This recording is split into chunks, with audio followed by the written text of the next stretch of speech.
Someone online is showing you they're selling millions a year, you don't know what is behind the scenes. Stop comparing yourself and stop feeling you are less than. If you have a small e-commerce business, these are my top tips for you to manage your money, to manage your cash flow. Stay tuned, we're gonna dive right in. Hello beautiful people, welcome back to the channel. My name is Silvia. I help sellers and brands to scale fast on Amazon without overwhelm and without making expensive mistakes. If you haven't already, like, subscribe and hit that bell for weekly videos on tips and motivation, how to run your business, how to make money online. If we talk e-commerce and we talk retail meaning seasonal, inconsistent sales plus growing fixed expenses plus Amazon delaying in payment, this is a proper recipe for disaster. We're gonna make sure that you are on top of your cash flow. It's not only about who shows you online, how many sales they got. It's about having a healthy long-term business. This is not like a sprint, it's a marathon. You want to be in the game for the long term, building wealth for your family, for yourself. So we're gonna make sure that you are on top of your cash flow, baby. First of all, let me tell you, I get it. Especially when you're first starting out and you have very little cash to invest in the business, it can be really challenging to know how and where to invest your money first. There is a lot of fear around losing that little cash you already have, and I fully understand you. This is why I'm gonna share with you also some of the personal tips that I've learned in my journey from starting in 2017 with £700 my e-commerce journey and ended up with 6 figures in 6 months in 2018 and multiple 6 figures on one of the Amazon stores alone. There is one thing you need to be great at: cash flow management. When we talk retail, we talk seasonal, inconsistent sales. Q4, Christmas sale are never gonna be like January. Then it's gonna be the plunge in summer, unless you of course sell summer items. And if you sell summer items, then in winter it's not gonna go that well. Of course, when we talk retail, we talk inconsistent, mainly seasonal sales. Even if you don't sell a proper seasonal product, you might end up anyways with a great Q4 comparing to Q1. And then of course it depends on the niche of your business, your niche, your products. If I can help you achieving clarity and making sure that your cash flow is healthy, let's go. I will do it. If you haven't read Profit First by Mike Mikhailovich, oh, you need to go and get it right away. I will link it down for you. I feel that Profit First is the business version of T.R. Becker, which I adore, and I love both the ways, and I think this is genius. Stay tuned until the end, you're gonna benefit so much, I am 100% sure. When we run a small e-commerce business, especially if we're talking Amazon, where they keep your money for many days before releasing it after you sold an item, you need to be wise. Cash flow management is probably the most challenging part of it all with product research. Create multiple savings accounts. So the way I do manage my business is that I have a main bank account where all the payments are made, all the subscription or anything that I cannot put on my credit card. And then I have an account called Profit First. Every single time there is a payout from Amazon coming into my main bank account, I take a percentage of it. Now, when you're first starting out, at the beginning, even if it's just 2%, 3%, 5%, just get that money into the Profit First saving account. Now, that's money for you.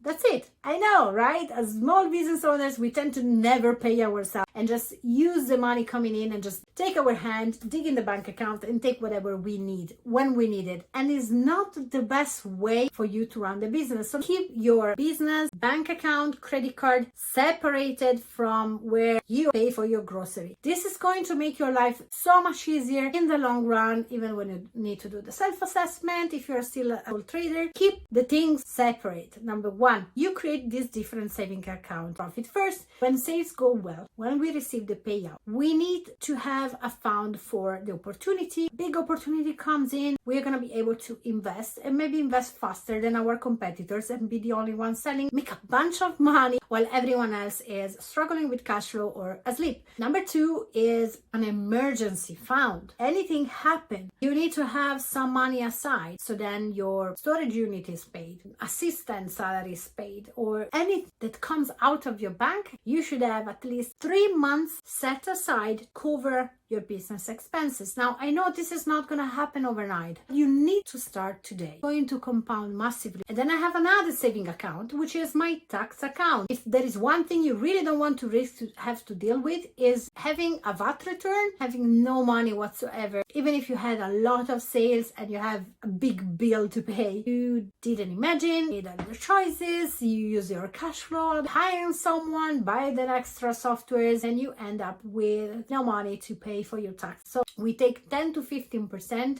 every single payout and put it aside, and that's just for taxes. Number one, keep personal and business separate. It's gonna save you so much headaches. It's unbelievable. Number two, you're gonna make sure you create a different saving account. Now in the UK are free, so why not? Every single time your payout come, first thing first, you divide in these different accounts according to the correct percent. And number three, you need to look after your cash. There are different school of thoughts. There is the, oh, but if I save $7 on my Starbucks every day, I'm not going to become rich. Hell no, you're not going to become rich, but at the same time, you should save on the things you do not need, especially if you're just starting out. If you're just starting out, you need to make sure you look after your cash. The money you save is money you make. So if you spend £300 in Starbucks, these are £300 you don't have. These are £300 you sold a lot of stuff to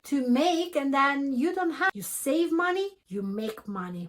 Don't allow yourself to eat up your profit buying things, investing in software you don't really need. It's gonna take you maybe some time, but you need to also gather the difference between buying and investing in things you don't need at this moment, or you can't really afford to have or pay for. I need this to get to the next level. Then save those £300 in Starbucks and invest in this so you can get to the next level, so you can actually have £300 for the Starbucks. Never ever spend the money you don't have, or spend the money you do have in things you don't really need, especially if you're just at the beginning. You want to multiply that money as fast as possible so you can be free, and then you can even buy Starbucks. No, I don't think so, but anyways. I know we live in the world of social media and comparison, but just because someone else is doing it, someone else is having it, is buying it, it doesn't mean you should do it too. And I leave you with that.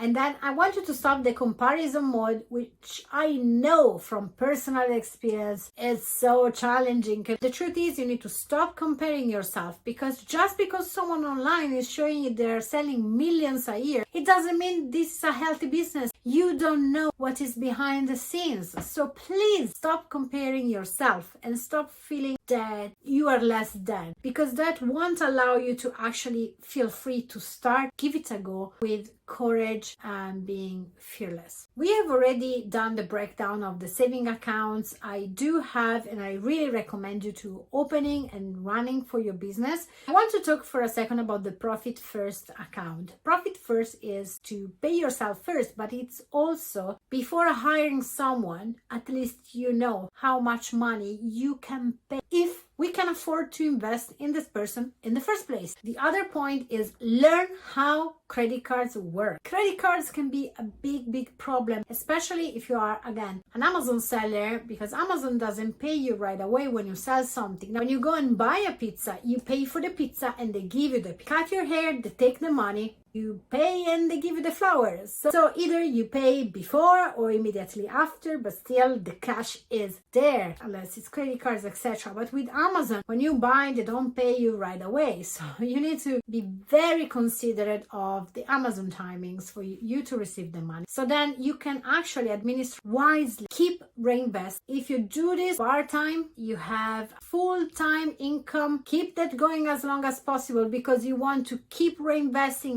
100% for the first few months into the business. You need to keep the snowballing effect going. You don't want to just say, okay, I'm selling and then you slow down, you lose the momentum. This is going to really badly affect the overall success of your business within 12 months. So I love Tony Robbins, but if there is one thing that I think is not good for 2022 is burn the boat. I don't think that burn the boat and conquer the island, which is ditch your job and just start your business, I don't think this is what it means. Keep that job going and work like there is no tomorrow to make sure this business starts and grow as fast as possible, so then eventually you can ditch your job. If you have a job, keep the job, and then instead of just sucking up Netflix and TV, use that to leverage your money, to multiply that money as fast as possible, so then you can be free to choose if you want to stay in that job, maybe find another job while keep running your business and growing your business. There are so many pros of keeping a job while you grow your business. Every situation is different, and there is nothing wrong, nothing to be ashamed. If you have tried this, you're working on this, and it doesn't really work to the extent you really want to do straight away, and you maybe have not been able to actually leave your 9 to 5 right away. So please don't feel bad. You're not alone in this. If you are 17, maybe you can say, I'm gonna ditch my job and live on the couch at my grandpa's. Maybe if you have a family, you have a mortgage, that's not the situation. So every case, every store, every story is completely different. There is no like a